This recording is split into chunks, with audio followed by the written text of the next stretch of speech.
Hello guys, welcome back to Phone to Tech. I'm Sheriff here. First, I would like to wish you guys a happy new year. And this is going to be my first project in 2026. And today I'm starting my first AWS security project.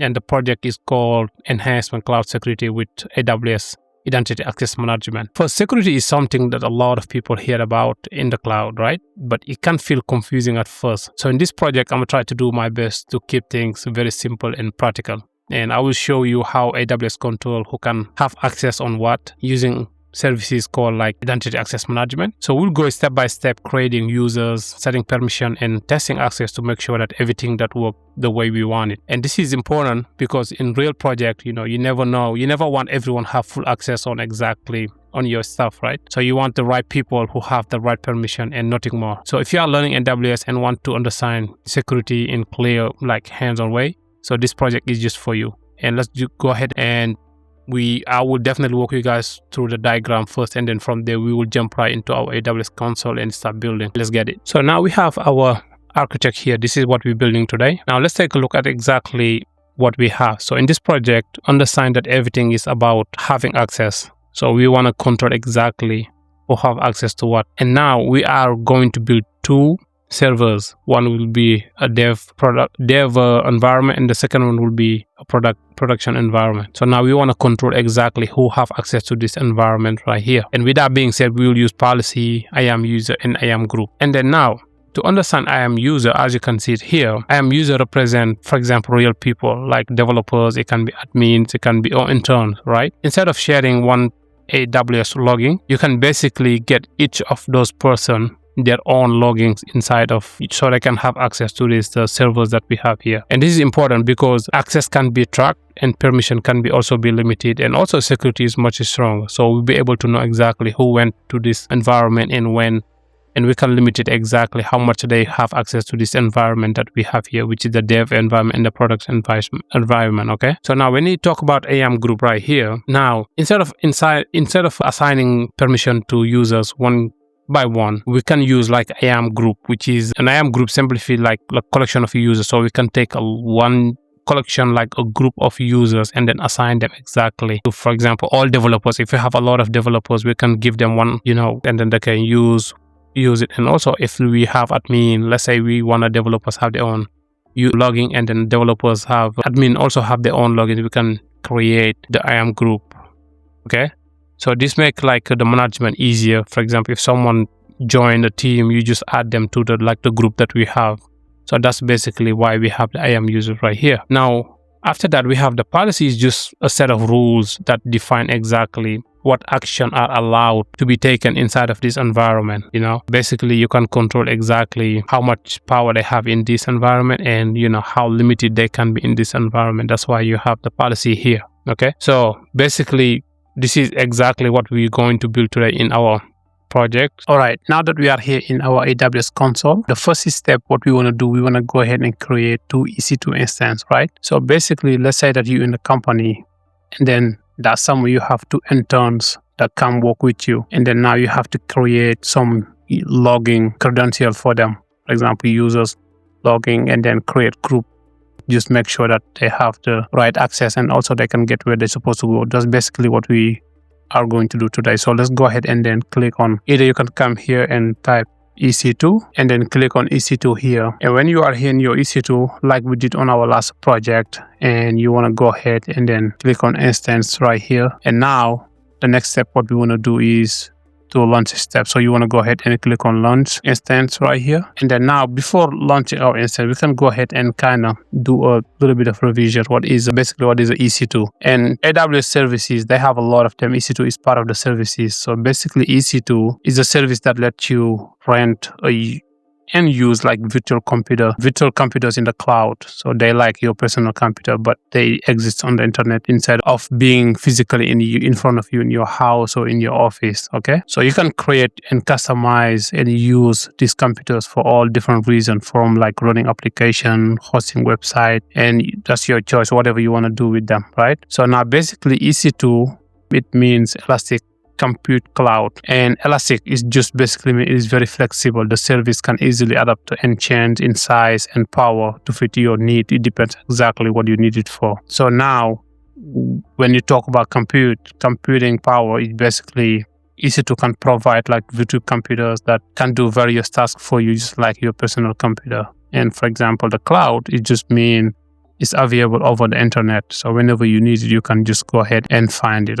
So now, as you can see here, we are here in our console right here. Let's go ahead and launch our first EC2. And then we can name it FIT1. So basically it's going to be EC2. Let's name it FIT, which is mean the EC2 one, okay? And then now here, what's different here, also always make sure that you're in the right region. So I'm in this region right here. I'm fine with it. If I wanted to change it, I can change it to Ohio or something that's really close to me, So, but, I did change the region right now. As you can see, it gives us like a different region. You see, so we have a different region here. So if you want, you can put it back to your old region, but I'm fine with Ohio, so I'm going to leave it with Ohio. So now here, let's give it a name again, FIT fall into tech 1, which is going to be EC2. It's right here, okay? So now what we're going to add today, which is different than what we usually do, is add a tag. So basically, if you look at my last project, we never had a tag. So now it's important today we talk about tag, basically to understand exactly what tags mean. So tags are basically like labels you can attach to your AWS resources for organization. So in case that we are creating a tag called, for example, environment. So that's the tag that we need. It's just going to be environment, right? Now in that tag, we want to add value into the environment, which is going to be production or development. So basically those are the two that we're going to use today, production, development. And to label those instances using production and development environment, this means like this tag help us identify exactly all resources that we have, where they from, and who own them. So basically, and to understand exactly what they use for. So that's why when you're searching it, it's going to be easier for you to find them. And when it comes to cost and allocation and applying policy based on environment types, you will definitely see how handy it is to have this tag inside your EC2 instance, inside your instance, right? So that's the reason why we are creating this tag today. So now what you want to do, you want to come here and then click on tags, and then now you want to click here where it says add new tag, and then here the first tag we can just the tag will be environment here, and then now the first value that we have here is going to be production. And then now that we have our tags, let's go ahead and then go into the next level, which is going to be choose our application and OS image. So basically we want to make sure that we stay with the free tiers. And then now we have this free tier, the Amazon Linux AWS is fine. We can keep it as this one. We don't have to move it. Okay. And then now after we're done with that one, we can leave the description as it is. And then now the next one will be type of instance that we need. We can leave it as this one is always T3 micro, and this one is free eligible. We don't free tier eligible. We don't have to change it.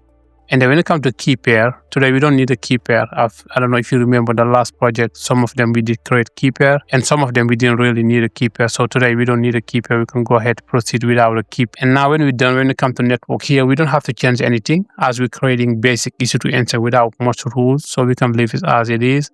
And then configuration here, we can leave it as it is. And then we can go ahead and click on launch instance right here. So click on launch and we just give it a time. Voila, you see our instance is done. Now let's go back here where it says instance, click on instance right here. And this is our first instance right here. So we got the first one basically. Now what the next step will be to create the second one. Let's go ahead and create and click on launch instances here. And then now let's give it a name. It's going to be FIT to EC2. This is the second one. So now let's go ahead and then add a tag. So click on add tags here and then add new tags here. And then the key will be environment again. And then now this time inside of production will be development. Okay. Now this one will be development. Make sure that we spell it right. Development. Okay. So now we have that one. The tag is done. Let's go ahead and then again stay with the Amazon Linux AWS, the free tiers. And then description we can leave as it is. 64-bit is good. And then the instance type T3 micro is fine.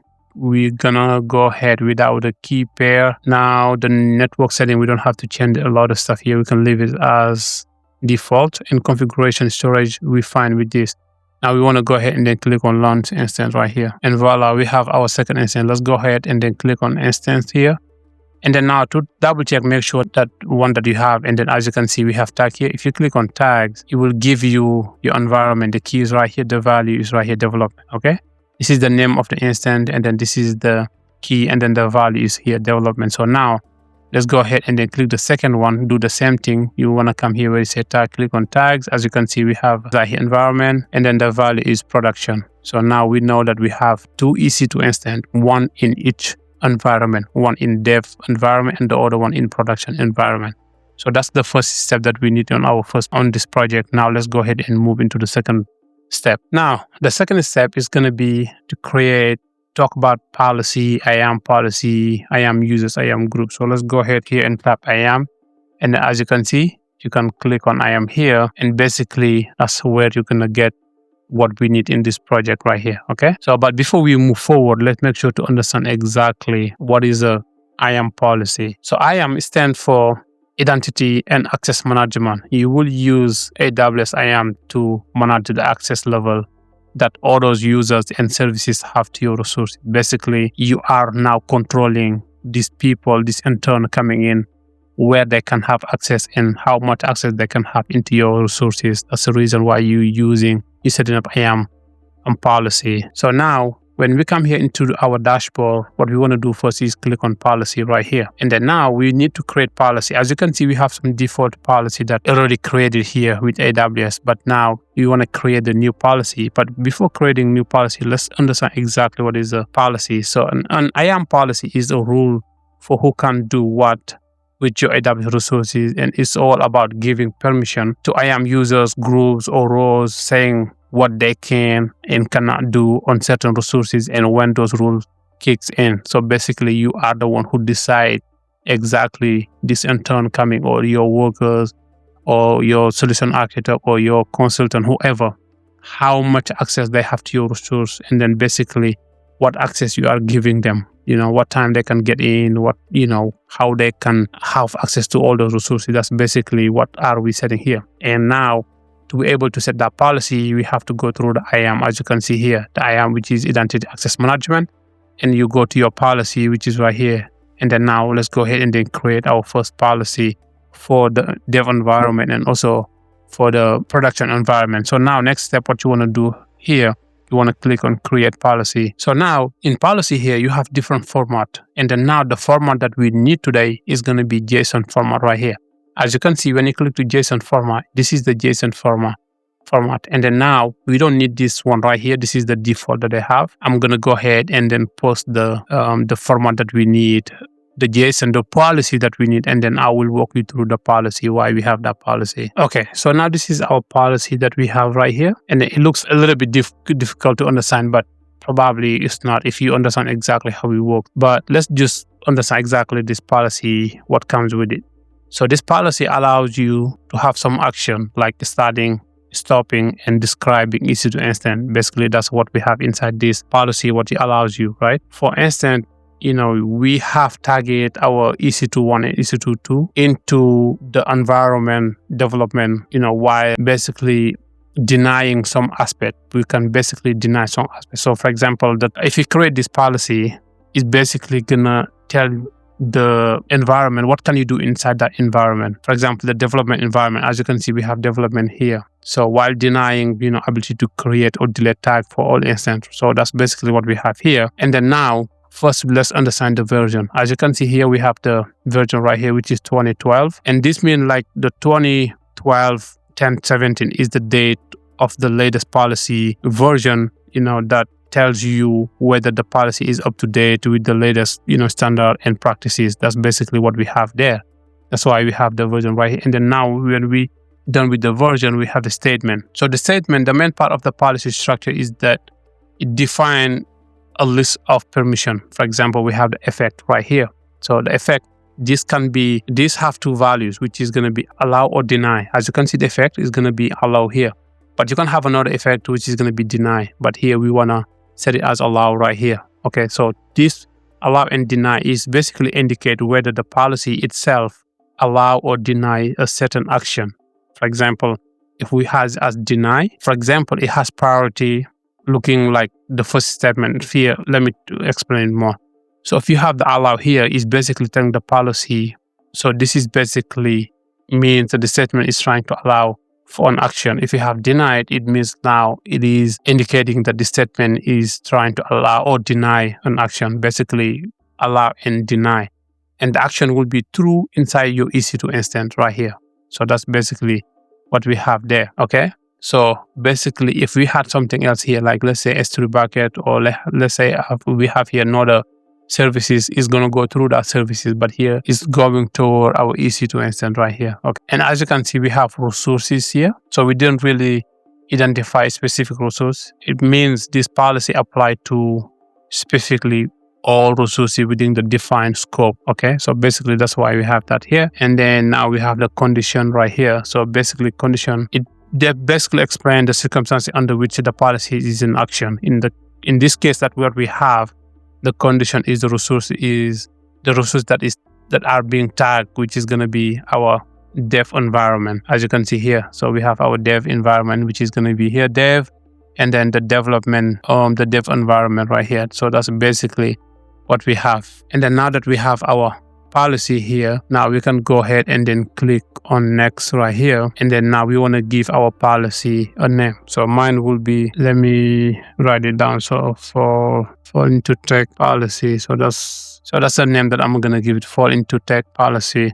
And then we want to give a description, and the description will be IAM policy for fall into tech development environment. Okay, that's the description of our policy here. And now that we have that description, next what we want to do, we want to go ahead and click on create policy, and voila, we have our policy created right here. Okay, so we have that policy, and if you want, we can look if the policy is here. There you go. This is our policy that we just created, fall into tech policy. Okay, now the next step, what we want to do is we want to create a alias account. Okay, so alias account, that's what we want to create right here. And the reason we create that alias account is just to make sure that we can give access to our intern, so they can use the dev environment or production environment. So that's the reason, whatever we choose, that's the reason why we create this account right here. So the alias account is basically giving them option to be able to log in and do their work. So that's the reason why we create this account. So an alias account is basically a friendly name for your AWS account that can be used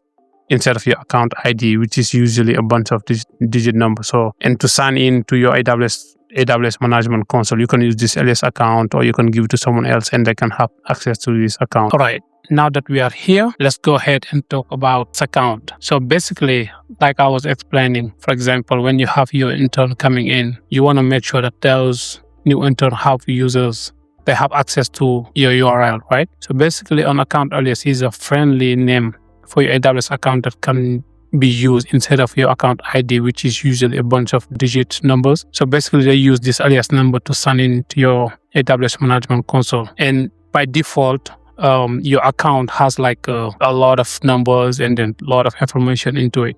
And then to make it very simple and easy to access, you create an account alias where they will use it to be able to log into that account. Basically, the whole goal of account alias is just to make sure that it's easy for them to remember. And, when you want to share your AWS console login URL with others, for example, your intern that you have, company usually, and they use this account alias to kind of let others have access to their AWS account, using an easy way, mainly like friendly way. Okay. So now to create account alias, you want to come here. You want to go back to dashboard here. Once you are here in your dashboard, you want to come here and then click create account alias. So you click on create account alias, and then you can name it however you want. So fall into tech alias. Okay, let's name it that. And then you can click on create. Okay, so let's refresh here. There you go. As you can see, this is the alias that we just created right here. So we have the account alias right here. It is created right here. So now to give them the access to this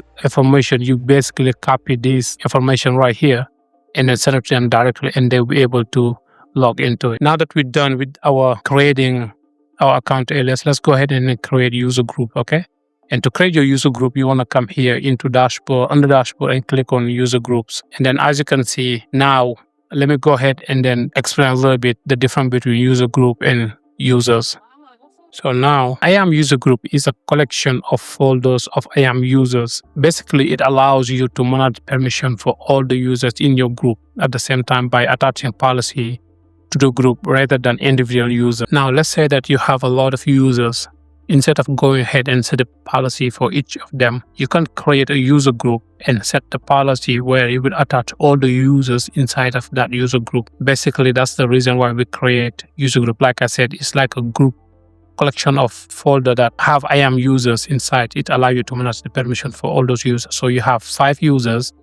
Instead of creating policy for each of those users, now you create a policy, attach it to the user group, and then now when you create those users, you attach those users to the user group, and they will all have the same policy. That's the reason why we create it. And then now to create a user group, very simple. You come here, click on create group, and then give it a name, fall into tech group users, and then now you can go ahead and attach the policy that we built earlier. So there you go. As you can see, this is the policy that we built, which is fall into tech policy. So now we're gonna go ahead and then select this policy and then click on create user group. There you go. Now we have our user group created right here. Now that we're done with creating a user group, let's go ahead and then create the users. Okay. So now you go ahead, click on users, and then now, and you can come here and then create user. Click on create users and give it a name. So it can be fall into tech and Mara. Okay. So now this is the users that we're going to create, and then we want to go ahead and then select provide users access to this Mara right here, and then we want to go ahead and uncheck users must create new password and next sign. So this is recommended to do it if you are in a real enterprise level. Like if you're in an enterprise level, you want to keep this one on, but now we're doing just some project, you don't have to keep it that way. Okay, so now we can go ahead and then click next, and when you click next right here, so now we want to see what permission we want to give them. There you go. So the add users to group, copy permission, attach policy. Instead of attaching policy or copying permission, now we want to just add this user to the group that we created, like I was explaining earlier. This is the user group that we have, which is fall into tech group users. Now we want to attach this user that we are creating into this group right here. So you want to go ahead and click here, and then now we already select that policy. So now the new user that I'm creating, it will follow all the policy that we have here inside the policy that we created earlier. And the reason we need users, IAM users, is basically they will have access to your resources, AWS account, whatever policy you set up for the user group, they will have access to that. So we are just adding this user to grant them permission that, we already created into this policy right here. And this simply means like permission and users, basically they go hand in hand based on exactly the policy you have into your user group. Okay. And then if I go back here, just to explain more about this one, if you don't click this box right here, so your new user won't have access to sign into your AWS console. Through like they cannot have access to it. That's the reason why we don't have this one. You want them to have access to services through like another, for example, if they use another browser. So now we want to click this one, make sure that they have it. I just wanted to explain more about this one right here, and then click next. And then here we attach to this group, and then we want to go ahead and click on next. And then as you can see, this is right here. So we're going to review everything. Everything looks cool. And then now what we want to do next, we want to go ahead and click create user. And as you can see, we created this user right here. Okay, now that we create this user, now it's time for us to test this user right here. So now if you were sending this to your intern, you can basically email it to them right here, as you can see, or you can download the CSV file and then send it to them. But both work. Both two methods help you to send this credential to your intern that you have. So now, if you open this information in the same browser, it's not gonna work. You have to choose another browser. So this is a Google Chrome. I'm gonna choose different browser where I'm gonna copy this URL right here. Copy the username and then copy the password, and from there I should be able to log in as Mara instead of logging in as Riffshare. Alright, as you can see, I have my browser here, and this is another browser here. So this is Internet Explorer. Okay, so now what I want to do, I want to copy this console right here and then paste it here, click paste and then enter. Now it sent me to this console right here. Now I want to copy this username, which is Mara right here, and then paste it here. Now I want to copy this password right here and then paste it here and sign in. There you go. Not now. So now we are logged in as Mara right here. And as you can see, this is the one that I have, the main account, and this is the user, the new user that I created, which is for Into Tech Mara, as you can see right here. Okay, so now let's go ahead and then test, make sure that all the information or all the policy that we created, as you can see, is already denied some stuff that we didn't have access to it, as you can see right here, because we didn't set any policy that let them have access to it. So now to test this project, just make sure that the policy works, you want to go ahead and then open your EC2 and then click EC2. And now as you are inside of the instance, go ahead, type instance right here. And when it's open, now we want to double check, make sure that we have the policy that we set to work, right? If you want to do something in the dev environment, let's say we want to stop the dev environment. So if we stop the production environment, it should work fine. But if we try to delete, let's say, the dev environment, it shouldn't work because we already set the policy.